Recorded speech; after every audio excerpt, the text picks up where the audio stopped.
Kwame, a lazy man who never bothered to work. But Kwame is very chubby and he eats 3 times every day. How? How is it possible?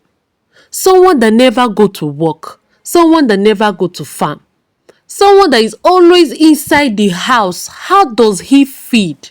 Hi besties, you are welcome to Tales by Grandma. Let's dive into this interesting story. Every man in Nza village carry hoes over their shoulders and headed towards their farms before sunrise. Everyone worked so hard. But Kwame never bothers to work. Although his name was uncommon in the village, he had lived in Nza since childhood after his late father settled there through marriage. The villagers simply accepted him as one of their own. Kwame was a tall man in his early 30s with broad shoulders and strong arms that suggested years of hard labor. But everyone who knew him very well understood that those muscles was never earned from farming. Whenever people gathered to clear bushes together, Kwame was nowhere to be found. Whenever neighbors invited him to help harvest cassava or build mud houses, he suddenly developed one excuse after another. My chair is hot. My back is on fire. I cannot breathe well. My legs are too weak. Every excuse sounded convincing. The villagers pitied him. Women sympathized with him. Even children fetched water for him because they believed he was suffering from an incurable sickness. His small mud house had a leaking roof and a cracked wall. Each compound remained overgrown with weeds, but Kwame never cares. Every evening, Kwame desperately made sure everyone saw him dragging himself along with a carved walking stick. He limped painfully. Sometimes he even fell intentionally before reaching his doorway. Ewo! This sickness will kill me one day, he would cry. Women passing by shook their heads. Poor Kwame, what a terrible illness. May the ancestors heal you. May the ancestors heal you. Kwame will shout, Ise. One woman often brought him bowls of hot soup. My son, she would say kindly, eat well, strength will return. Kwame always smile weakly. Thank you, Mama. I appreciate. The moment she disappeared around the corner, his smile vanished. He burst into laughter. There goes another fool. He stood up straight. His limb disappeared instantly. His walking stick became nothing more than an ordinary stick he tossed into a corner. There was absolutely nothing wrong with him. Nothing. Not a single pain. Every night after darkness covered Nza like a black wrapper, Kwame transformed into another man. The weak crippled man becomes swift as a leopard. His eyes remained sharp. His feet moved silently. His body climbed fence with ease. While every family slept after a hard day work, Kwame wandered from compound to compound like a hungry spirit. He knew exactly where every farmer stored their food. He knew each barn contained freshly harvested yam. He knew which families had drained maize hanging from bamboo racks. He knew where bags of cassava flour were hidden. One by one, he stole them. Never too much, just enough that nobody immediately suspected thief. A few tubers today, some maize tomorrow, a basket of cassava next week. Because the thief happened little by little, every family blamed something different. Perhaps rats ate them. Maybe goats entered. Children must have taken them. Nobody imagined someone visited every night, especially not poor cripple Kwame. Months passed. The thief increased. Soon, every household complained. My bar was full. Half my yam are gone. My maize kept disappearing. My cassava has reduced again. Fear slowly spread across Nza. Village meetings became frequent.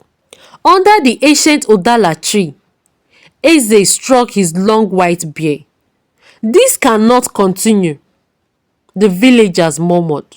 Someone among them had become a thief, but who? Nobody knew. Some even whispered that evil spirit must be responsible. Others blamed witches. An old herbalist claimed invisible dwarfs stole food during moonless nights. Even Kwame remained quiet. Inside him, he almost laughed aloud. They will never catch me. I am very smart. That same evening, he pretended to cough throughout the meeting. He leaned heavily on his walking stick. I wish I were healthy enough to help guard the village. Everybody nodded sympathetically. Rest, my son. Your health comes first. Kwame bowed humbly. Thank you. Inside his heart, however, he celebrated. The more they pitied him, the safer he became. Far away on the western side of Nza lived a man unlike every other farmer in the village. He was Okon. People called him Okon the Giant. He stood taller than almost everyone. His shoulders looked as wide as a doorway. His hands were rough from years of farming. His strength amazed every young man. They said he could lift a basket of yam that normally required two people. His farm stretched across several acres of land. Rows upon rows of cassava covered the land. Tori or stalk of maize danced in the wind. Hundreds of yams mold stood proudly beneath carefully arranged stakes. After harvest, his barn became the largest in the village. His thick bamboo walls were packed with enough food to feed several families throughout the years. But recently, even Okon harvest had begun disappearing.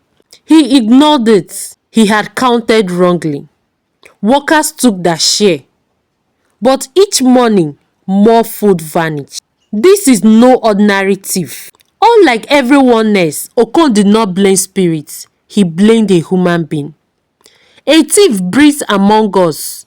And in that very moment, he quietly made a decision that would change the fate of Nza forever. He would not report to the elders. He would not announce his plan. Instead, he would wait, alone inside the bar. For however many nights it took, because whoever had been stealing from hardworking families would eventually come for him again. Only one house remained strangely quiet. It belongs to Kwame.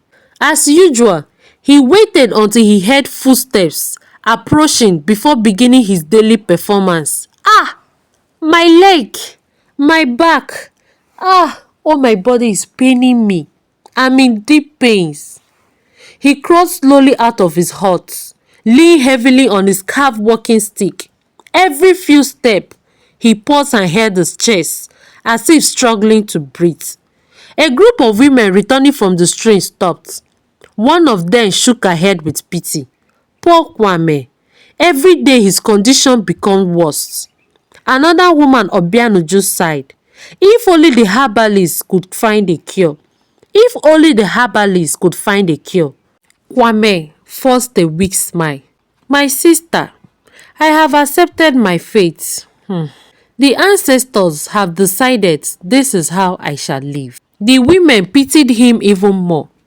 If you need food, come to my house, Obianuju said kindly. We cannot allow you to starve. Thank you, Kwame replied in a trembling voice. As soon as the women disappeared around the bend, he straightened his back. His painful expression vanished instantly. He laughed quietly. They walked from sunrise to sunset, while I eat without sweating. He walked normally into his hut, humming happily. Across the village, Okon was already hard at work. Young men walked beside him, lifting baskets filled with harvested yam. Even after hours of labor, Okon showed no sign of tiredness. His powerful arms lifted loads that made other men struggle. When the day's work ended, everyone admired the newly filled barn. It stood taller than a man's height, built from thick bamboo poles tied tightly with strong vines. Inside were neatly arranged heaps of yam tubers, sacks of dry cassava, baskets overflowing with maize, and smoked cocoyam hanging from wooden beams. Looking at it, anyone would know that months of hard work were stored inside. Okon folded his arms. This food will not disappear again. Later that evening, the villagers held another meeting under the Odala tree. Faces looked worried. The complaint has grown louder. My cassava is almost finished. My yam bar is half empty. Someone stole another basket of maize. A widow wiped tears from her eyes. I have nothing left for the coming dry season. The village head slowly rose. My people, we have searched for answers, yet we have found none. We must begin taking turns guarding our compounds. Everyone agreed. Everyone except Kwame. He deliberately coughed several times. I wish I could join you, he said weakly. But you all know my sickness. The elders nodded sympathetically again. Do not worry yourself. Your health comes first. Kwame lowered his head to hide the smile creeping across his face. Again, no one suspected him. Inside the hut, Kwame waited patiently. He listened carefully. 1 hour passed, then another. When he was certain everyone had fallen asleep, he stood. There was no limp, no pain, no weakness. He tied the black clothes around his waist and rubbed ashes over his arms and face so that his skin blended with the darkness. He carried a strong woven basket across his back. Without making the slightest sound, he slipped outside. His feet moved confidently through familiar footpaths. He avoided dry leaves that might crack beneath his weight. He avoided barking dogs. He knew every shortcut, every fence, every hidden path. Tonight, his destination was clear. Okon's barn. Unknown to Kwame, someone else was awake. Inside the barn, hidden at the layer of dry grass, Okon lay perfectly still. Hours earlier, he had prepared his hidden place. He had left the barn door slightly open on purpose.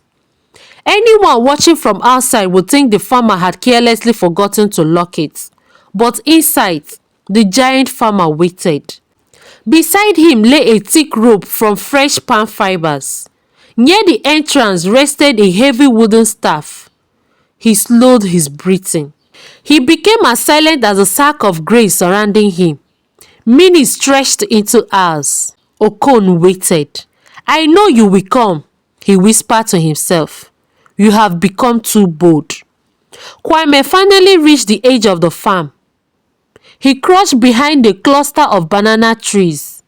His sharp eyes scanned every direction. Nothing moving.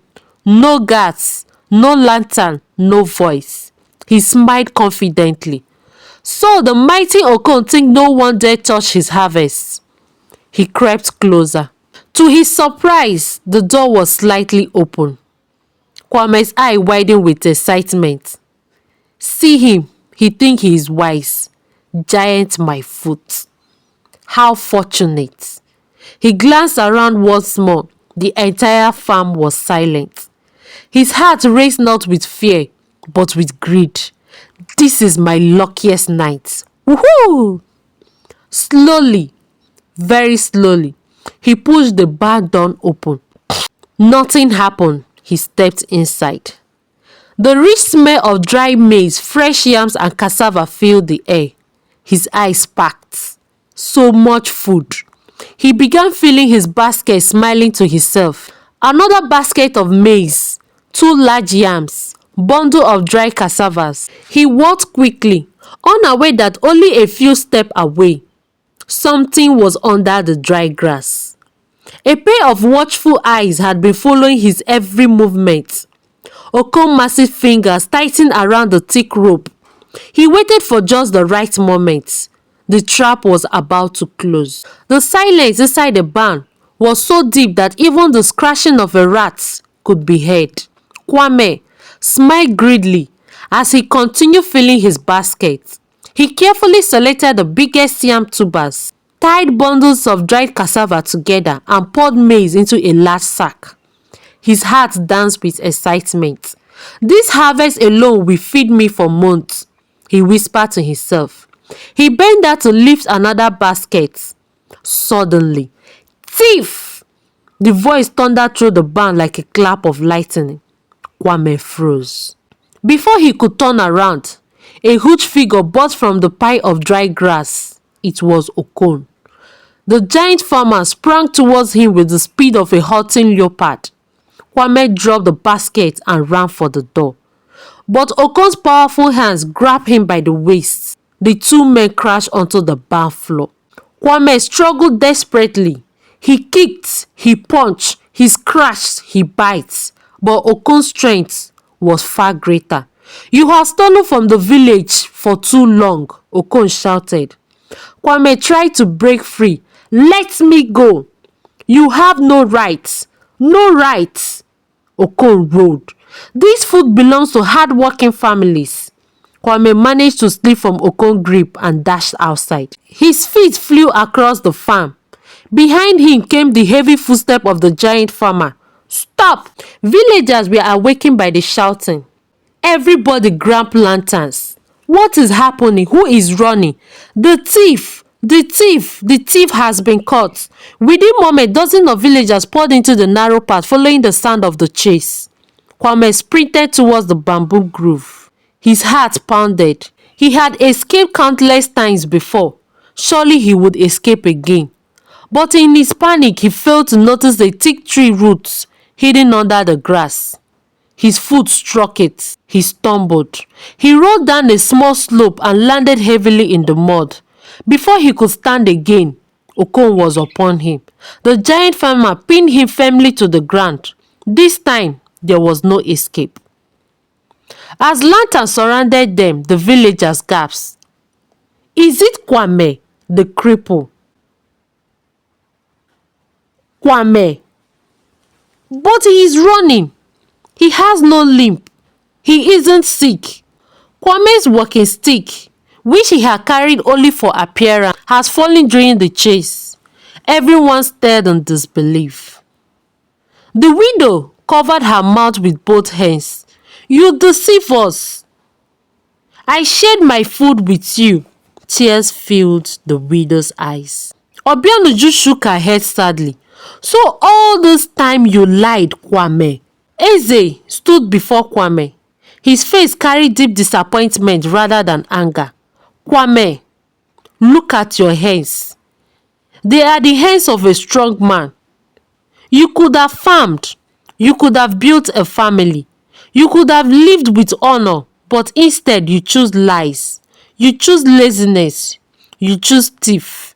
Kwame lowered his head. All the villagers searched Kwame's hut before sunrise. What they discovered shocked everyone. Under his floor was heaps of stolen food, baskets of maize, bundles of cassava, yam tubers, beans, palm oil. Even farmers' tools that had disappeared months earlier. Each family identified its belongings. The widow found the smoked fish she thought rat has taken.